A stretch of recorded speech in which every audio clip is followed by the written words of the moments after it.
Hi friends, welcome to Nanda Deepa YouTube channel. ಬನ್ನಿ ಇವತ್ತಿನ recipe ಏನಂತ ನೋಡೋಣ. ನಾನು ಇಲ್ಲಿ ಮಂಡಕ್ಕಿಯಿಂದ ವಡವನ್ನು ಮಾಡ್ತಾಯಿದ್ದೀನಿ. ನಾವು ಇದಕ್ಕೆ ಅಳ್ಳು ಅಂತ ಕರೀತೀವಿ. ತುಂಬ ರುಚಿಕರವಾದ ಮತ್ತು ಕ್ರಿಸ್ಪಿಯಾದ ಮತ್ತು ತುಂಬ ಸ್ವಾದಿಷ್ಟವಾದ ಈ ವಡ ಹೇಗೆ ಮಾಡೋದು ಅಂತ ನೋಡೋಣ ಬನ್ನಿ. ಮೊದಲಿಗೆ ನಾನು ಈ ಪಾತ್ರೆ ತೊಗೊಂಡಿದ್ದೀನಿ. ಒಂದು ಪಾತ್ರೆಗೆ ನಾನು ಅಳ್ಳನ್ನು ತೊಗೋತಾ ಇದ್ದೀನಿ. ನೋಡಿ, ಅಳ್ಳು ಎಲ್ಲರ ಮನೆಯಲ್ಲಿ ಇರುವಂಥದ್ದೇ. ಯಾವ ಥರ ಅಳ್ಳಿದ್ರೂ ನಡೆಯುತ್ತೆ. ನನ್ನ ಹತ್ರ ಈ ಥರ ಇದೆ. ಈ ಥರ ಅಳ್ಳನ್ನು ನಾನು ತೊಗೊಂಡಿದ್ದೀನಿ. ನಾನು ಇಲ್ಲಿ 2 ಬಟ್ಟಲು ಅಳ್ಳನ್ನು ತೊಗೋತಾ ಇದ್ದೀನಿ. ನೋಡಿ ಇವಾಗ ಈ ಅಳ್ಳಿಗೆ ನಾನು ನೀರನ್ನು ಹಾಕ್ಕೊಂಡು ನಾನು 2 ನಿಮಿಷ ಅಷ್ಟೇ ನಾನು ನೆನೆಯಲು ಬಿಡ್ತೀನಿ. ತುಂಬ ಬೇಗನೆ ನೆಂದು ಹೋಗುತ್ತವೆ ಇವು ಅಳ್ಳು. 2 ನಿಮಿಷ ಸಾಕು ಇದು ನೆನೆಯೋದಕ್ಕೆ. ಇವಾಗ ನೋಡಿ ನೆಂದಿದೆ. ಇವಾಗ ನಾವು ಇದರಲ್ಲಿರುವ ನೀರನ್ನು ನಾವು ಫ್ರೆಶ್ ಮಾಡಿ ಹಿಂಡಿ ಬರೀ ಅಳ್ಳನ್ನು ನಾವು ತೆಗೆದುಕೊಳ್ಬೇಕು. ನೋಡಿ, ನೀರು ಬರಬಾರದು.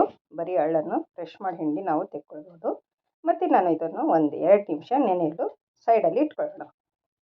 2 ನಿಮಿಷ ನೆನೆಯಲಿ ಸಾಕು. ಅಲ್ಲಿವರೆಗೆ ನಾವು ಅರ್ಧ ಬಟ್ಟಲಷ್ಟು ರವೆಯನ್ನು ತೊಗೊಳ್ತೀನಿ. ನೋಡಿ, ಈ ಥರ ಇರುವ ರವೆ ಇದೆ ನನ್ನ ಹತ್ರ. ಇದನ್ನು ಮಿಕ್ಸಿ ಜಾರಿಗೆ ಹಾಕ್ಕೊಂಡು ಸ್ವಲ್ಪ ಪೌಡ್ರ್ ಥರ ಮಾಡ್ಕೊತಾ ಇದ್ದೀನಿ.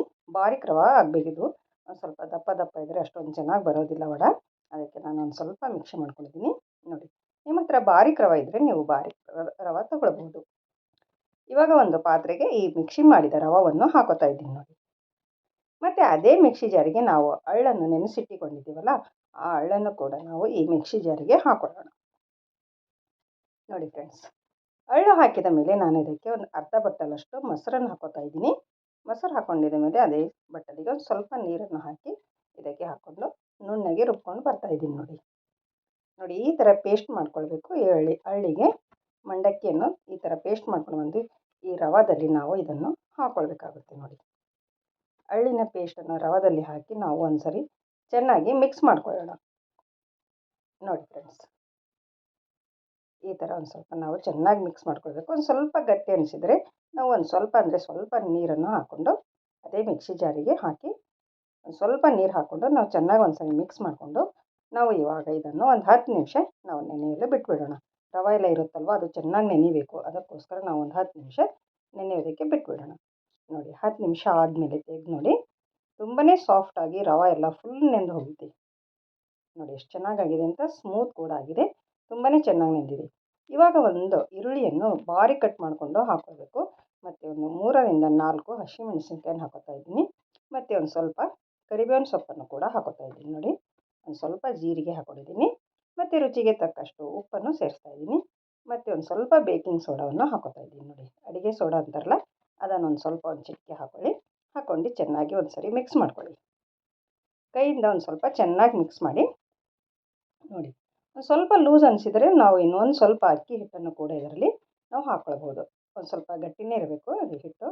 ಅಲ್ಲಿವರೆಗೆ ನಾವು ಚಟ್ನಿಯನ್ನು ರೆಡಿ ಮಾಡ್ಕೊಳ್ಳೋಣ. ಅದು ಸೈಡಲ್ಲಿ ಇಟ್ಟು 10 ನಿಮಿಷ ನೆನೆಯೋದಕ್ಕೆ ಬಿಟ್ಟು ಅಲ್ಲಿವರೆಗೆ ನಾವು ಚಟ್ನಿ ರೆಡಿ ಮಾಡ್ಕೊಳ್ಳೋಣ. ಆ ವಡಕ್ಕೆ ಬೇಕಾಗುತ್ತಲ್ವ ಚಟ್ನಿ, ಅದಕ್ಕೆ ನಾನು ಇಲ್ಲಿ ಟೊಮಾಟೊ ಚಟ್ನಿಯನ್ನು ಮಾಡ್ಕೊತಾ ಇದ್ದೀನಿ. ಪ್ಯಾನಿಗೆ ಸ್ವಲ್ಪ ಎಣ್ಣೆ ಹಾಕಿ ಈರುಳ್ಳಿಯನ್ನು ದಪ್ಪ ದಪ್ಪ ಕಟ್ ಮಾಡ್ಕೊಂಡು ಹಾಕಿ 2 ಹಸಿಮೆಣಸಿನ್ಕಾಯಿ ಮತ್ತು ಸ್ವಲ್ಪ ಬೆಳ್ಳುಳ್ಳಿ ಮತ್ತು 4 ಟೊಮಾಟೊವನ್ನು ಕಟ್ ಮಾಡ್ಕೊಂಡು ಹಾಕ್ಕೊಂಡು ಇದನ್ನು ಚೆನ್ನಾಗಿ ಫ್ರೈ ಮಾಡ್ತಾ ಇದ್ದೀನಿ.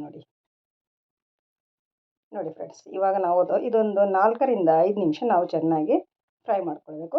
ನೋಡಿ, ಈ ಥರ ಚೆನ್ನಾಗಿ ಫ್ರೈ ಆಗಿದೆ. ನೋಡಿ, ಈ ಥರ ಆದಮೇಲೆ ನಾವು ಗ್ಯಾಸನ್ನು ಆಫ್ ಮಾಡಿಕೊಂಡು ಇವಾಗ ಇದನ್ನು ಪೂರ ತಣ್ಣಗಾಗೋದಕ್ಕೆ ಬಿಟ್ಬಿಡಬೇಕು.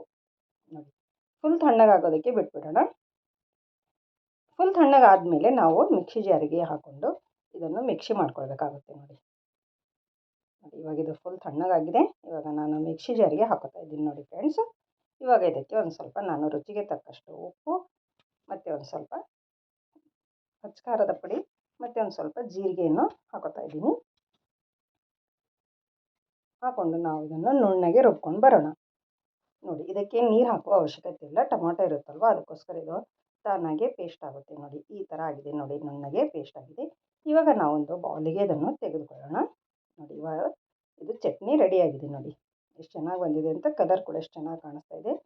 ನೋಡಿ, ಇವಾಗ ನಾವು ಇದಕ್ಕೆ ಒಗ್ಗರಣೆ ರೆಡಿ ಮಾಡ್ಕೊಳ್ಳೋಣ. ಅದೇ ಪ್ಯಾನಿಗೆ ಸ್ವಲ್ಪ ಎಣ್ಣೆಯನ್ನು ಹಾಕಿ ಅದಕ್ಕೆ ಸ್ವಲ್ಪ ಸಾಸಿವೆ ಜೀರಿಗೆಯನ್ನು ಹಾಕ್ತಾಯಿದ್ದೀನಿ. ಅದು ಸ್ವಲ್ಪ ಚಟಪಟ ಅಂದ ಮೇಲೆ ನಾನು ಇದಕ್ಕೆ 2 ರೆಡ್ ಚಿಲ್ಲಿ ಹಾಕೋತಾ ಇದ್ದೀನಿ. ಮತ್ತು ಸ್ವಲ್ಪ ಕರಿಬೇವಿನ ಸೊಪ್ಪನ್ನು ಹಾಕ್ಕೊಂಡು ಒಂದು ಸ್ವಲ್ಪ ಫ್ರೈ ಮಾಡ್ಕೊತೀನಿ ಎಣ್ಣೆಯಲ್ಲಿ. ನೋಡಿ ಫ್ರೆಂಡ್ಸ್, ಇದು ಇವಾಗ ಫ್ರೈ ಆಗಿದೆ ನೋಡಿ. ಇವಾಗ ನಾವು ಈ ಒಗ್ಗರಣೆಯನ್ನು ಈ ಚಟ್ನಿಯಲ್ಲಿ ಹಾಕೊಳ್ಳೋಣ. ನೋಡಿ ಫ್ರೆಂಡ್ಸ್, ಇವಾಗಿದು ಚಟ್ನಿ ರೆಡಿ ಆಯಿತು. ಈ ಮಂಡಕ್ಕಿ ವಡ ಜೊತೆ ತಿನ್ನೋದಕ್ಕೆ ಚಟ್ನಿ ರೆಡಿಯಾಗಿದೆ ನೋಡಿ. ಇವಾಗ ನಾನು ಸ್ಟವ್ ಮೇಲೆ ಎಣ್ಣೆಯನ್ನು ಕಾಯೋದಕ್ಕೆ ಇಟ್ಕೊಂಡಿದ್ದೀನಿ. ಇವಾಗ ಮಂಡಕ್ಕಿ ವಡ ಮಾಡ್ಕೊಳ್ಳೋಣ. ನೋಡಿ ಈ ಹಿಟ್ಟು ಹೇಗಾಗಿದೆ, ನಾವು ಮಿಶ್ರಣ ಮಾಡಿ ಇಟ್ಟುಕೊಂಡಿರುವ ಹಿಟ್ಟನ್ನು ಹೇಗಾಗಿದೆ ನೋಡೋಣ. ನೋಡಿ, ಇವಾಗ ಒಂದು ಸ್ವಲ್ಪ ನಾವು ಕೈಗೆ ನೀರನ್ನು ಹಚ್ಕೊಂಡು ನಾವು ಇವಾಗ ವಡ ಮಾಡ್ಕೊಳ್ಬೇಕು. ನೋಡಿ, ಈ ಹದಕ್ಕೆ ನಾವು ಹಿಟ್ಟನ್ನು ರೆಡಿ ಮಾಡ್ಕೊಳ್ಬೇಕಾಗುತ್ತೆ. ನೋಡಿ, ಜಾಸ್ತಿ ಗಟ್ಟಿನೂ ಮಾಡೋಕ್ಕೆ ಹೋಗಬೇಡಿ, ಜಾಸ್ತಿ ಲೂಸ್ನೂ ಮಾಡೋಕ್ಕೆ ಹೋಗಬೇಡಿ. ಈ ಥರ ನಾವು ಒಂದು ಸ್ವಲ್ಪ ಕೈಗೆ ನೀರನ್ನು ಹಚ್ಕೊಂಡು ಈ ಥರ ನಾವು ವಡ ಮಾಡಿಕೊಂಡು ಎಣ್ಣೆಯಲ್ಲಿ ಆರಾಮವಾಗಿ ನಾವು ಬಿಡಬಹುದು. ನೋಡಿ, ನೀವು ಕೈಯಿಂದ ಅಂಜಿಕೆ ಆಗುತ್ತೆ ಬಿಡೋದಕ್ಕೆ ಅಂತಂದರೆ ನೀವು ಒಂದು ಎಲೆ ಮೇಲೆ ಒಂದು ಸ್ವಲ್ಪ ಈ ಥರ ಮಾಡಿಕೊಂಡು ಅನಾಮತ ನೀವು ಎಣ್ಣೆಯಲ್ಲಿ ಬಿಡ್ಬೋದು. ಇಲ್ಲಾಂದರೆ ನಾವು ಕೈಯಿಂದನೇ ಹಾಕ್ತೀವಿ ಅಂದರೆ ನೀವು ಕೈಯಿಂದನೂ ಆರಾಮವಾಗಿ ಹಾಕ್ಬಹುದು. ನೋಡಿ, ಒಂದು ಸ್ವಲ್ಪ ಹೊತ್ತು ಆದಮೇಲೆ ನಾವು ಈ ಸೈಡಲ್ಲೂ ತಿರುವಿ ಹಾಕಬೇಕಾಗುತ್ತೆ.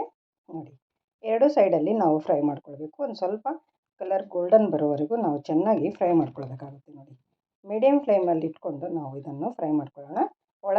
ಒಳಗಿನಿಂದ ಚೆನ್ನಾಗಿ ಫ್ರೈ ಆಗುತ್ತವೆ. ನೋಡಿ ಫ್ರೆಂಡ್ಸ್, ಇವಾಗ ಈ ಕಲರ್ ಕೂಡ ಚೆನ್ನಾಗಿ ಬಂದಿದೆ, ಗೋಲ್ಡನ್ ಕಲರ್ ಬಂದಿದೆ ನೋಡಿ. ನೋಡಿ, ಇವಾಗಿದು ರೆಡಿಯಾಗಿದೆ. ತುಂಬಾ ಸುಲಭವಾಗಿ ಮಾಡುವಂಥ ಈ ಮಂಡಕ್ಕಿ ವಡ ಎಲ್ಲರೂ ಆರಾಮವಾಗಿ ಮಾಡ್ಬೋದು. ನೀವು ಫಸ್ಟ್ ಟೈಮ್ ಮಾಡ್ತಾ ಇದ್ದೀರಾ ಅಂದ್ರೂ ಕೂಡ ನೀವು ಆರಾಮವಾಗಿ ಮಾಡ್ಬೋದು. ನೋಡಿ, ಎಷ್ಟು ಚೆನ್ನಾಗಿ ಬಂದಿದೆ ಅಂತ, ಸೂಪರಾಗಿ ಕಾಣಿಸ್ತಾ ಇದೆ ನೋಡಿ. ನೋಡೋದಕ್ಕಂತೂ ತುಂಬಾ ಚೆನ್ನಾಗಿ ಕಾಣಿಸ್ತಾ ಇದೆ, ತಿನ್ನೋದಕ್ಕೂ ಕೂಡ ಅಷ್ಟೇ ರುಚಿಯಾಗಿದೆ. ನೀವು ಒಂದು ಸರ್ತಿ ಟ್ರೈ ಮಾಡಿ ನೋಡಿ, ಮನೆಯಲ್ಲಿ ಮಾಡಿಕೊಡಿ, ಎಲ್ಲರಿಗೂ ತುಂಬಾ ಇಷ್ಟವಾಗುತ್ತವೆ. ನೋಡಿ ಫ್ರೆಂಡ್ಸ್, ಇವಾಗ ನಾನು ಒಂದು ಪ್ಲೇಟಿಗೆ ಹಾಕ್ತಾ ಇದ್ದೀನಿ. ನೋಡಿ, ಎಷ್ಟು ಚೆನ್ನಾಗಿ ಬಂದಿದೆ ಅಂತ, ತುಂಬ ಚೆನ್ನಾಗಿ ಕಾಣಿಸ್ತಾ ಇದೆ ನೋಡಿ. ನನ್ನ ವಿಡಿಯೋ ಇಷ್ಟ ಆದಲ್ಲಿ ಒಂದು ಲೈಕ್ ಮಾಡಿ ಮತ್ತು ನಿಮ್ಮ ಫ್ಯಾಮಿಲಿ ಫ್ರೆಂಡ್ಸಿಗೂ ಶೇರ್ ಮಾಡಿ. ಮತ್ತು ನನ್ನ ಚಾನಲನ್ನು ಯಾರು ಸಬ್ಸ್ಕ್ರೈಬ್ ಮಾಡಿಕೊಂಡಿಲ್ಲ ಅವರು ಸಬ್ಸ್ಕ್ರೈಬ್ ಮಾಡಿಕೊಳ್ಳಿ. ನೋಡಿ ಫ್ರೆಂಡ್ಸ್, ಇದರ ಜೊತೆ ಟೊಮಾಟೊ ಚಟ್ನಿ ಕೂಡ ಇಡ್ತಾ ಇದ್ದೀನಿ. ನೋಡಿ, ಎಷ್ಟು ಚೆನ್ನಾಗಿ ಬಂದಿದೆ ಅಂತ, ಸೂಪರಾಗಿ ಕಾಣಿಸ್ತಾ ಇದೆ ನೋಡಿ. ಇವಾಗ ನಾನು ಒಂದನ್ನು ಒಡೆದು ತೋರಿಸ್ತೀನಿ ನೋಡಿ. ತುಂಬಾ ಕ್ರಿಸ್ಪಿಯಾಗಿರುವ, ಒಳಗಿನಿಂದ ತುಂಬಾ ಸಾಫ್ಟ್ ಆಗಿದೆ. ನೋಡಿ, ಎಷ್ಟು ಚೆನ್ನಾಗಿ ಬಂದಿದೆ ಅಂತ. ನೀವೊಂದು ಸರ್ತಿ ಟ್ರೈ ಮಾಡಿ ನೋಡಿ, ಹೇಗೆ ಬಂತು ಅಂತ ಕಮೆಂಟಲ್ಲಿ ತಿಳಿಸಿ. ಮತ್ತು ನನ್ನ ವಿಡಿಯೋ ಇಷ್ಟ ಆದಲ್ಲಿ ಒಂದು ಲೈಕ್ ಮಾಡಿ. ಮತ್ತೆ ಸಿಗೋಣ ಮುಂದಿನ ವಿಡಿಯೋದಲ್ಲಿ ಹೊಸ ರೆಸಿಪಿಯೊಂದಿಗೆ. ಅಲ್ಲಿವರೆಗೂ ಓಕೆ, ಬಾಯ್ ಬಾಯ್ ಫ್ರೆಂಡ್ಸ್.